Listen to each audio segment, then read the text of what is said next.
Warahmatullahi wabarakatuh.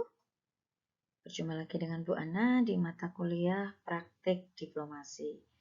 Minggu ini temanya adalah pengenalan paspor.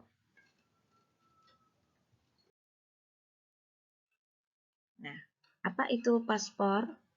Jadi paspor itu dokumen resmi yang memuat identitas pemegangnya dan berlaku untuk melakukan perjalanan antar negara. Nah, sebagai kartu identitas diri atau tanda pengenal diri dan juga tanda kewarganegaraan. Paspor biasanya diperlukan untuk perjalanan internasional karena harus ditunjukkan ketika memasuki perbatasan suatu negara. Dan paspor juga akan diberi cap atau stempel atau disegel dengan visa yang dilakukan oleh petugas negara tempat kedatangan.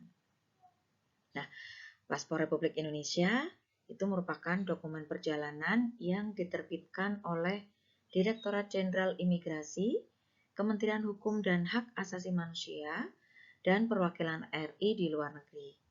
Paspor ini hanya diberikan kepada warga negara Indonesia.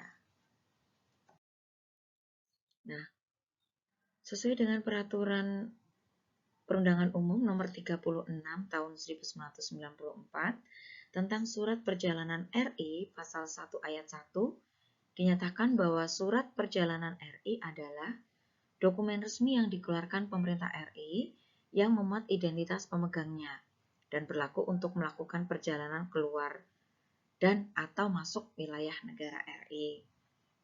Kemudian dokumen perjalanan Republik Indonesia sebagaimana diatur dalam Undang-Undang Nomor 6 Tahun 2011 tentang keimigrasian terdiri atas paspor dan juga surat perjalanan laksana paspor.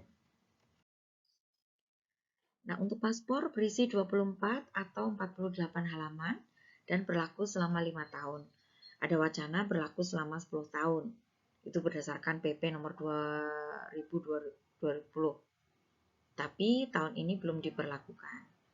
Namun paspor yang diterbitkan oleh perwakilan RI di luar negeri lazimnya menerbitkan paspor dengan jangka waktu 3 tahun dan dapat diperpanjang 2 tahun setelahnya.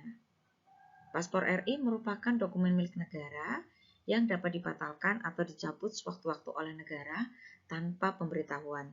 Paspor ini diterbitkan bilingual dalam bahasa Indonesia dan bahasa Inggris. Nah, di halaman pertama paspor RI dapat ditemukan himbauan dari pemerintah sebagai berikut. Yang dalam bahasa Indonesia itu bunyinya, pemerintah Republik Indonesia memohon kepada semua pihak yang berkepentingan untuk mengizinkan kepada pemegang paspor ini berlalu secara leluasa dan memberikan bantuan dan perlindungan kepadanya. Kemudian dalam bahasa Inggris berbunyi, the government of the Republic of Indonesia requests to all whom it may concern to allow the bearer to pass freely without let or hindrance or afford him or her such assistance and protection. Pada umumnya, paspor Indonesia berlaku untuk seluruh dunia. Namun pada beberapa saat, paspor Indonesia melarang warga negaranya untuk berkunjung ke Israel dan juga Taiwan dengan pencantuman dalam paspor ini dalam situasi tertentu. Nah, halaman kedua dan ketiga dalam paspor Indonesia berisi data pribadi pemegang paspor. Antara lain, datanya adalah foto, jenis, kode negara, nomor paspor, nama lengkap, jenis kelamin, kewarganegaraan, tanggal lahir, tempat lahir, tanggal pengeluaran, tanggal habis berlaku, nomor registrasi, kantor yang mengeluarkan atau tempat pengeluaran paspor, tanda tangan pemegang, pejabat yang mengeluarkan tanda tangan, nama dengan NIK, jabatan, dan cap pegawai yang mengeluarkan paspor. Biasanya kepala kantor imigrasi. Nah, macam-macam paspor.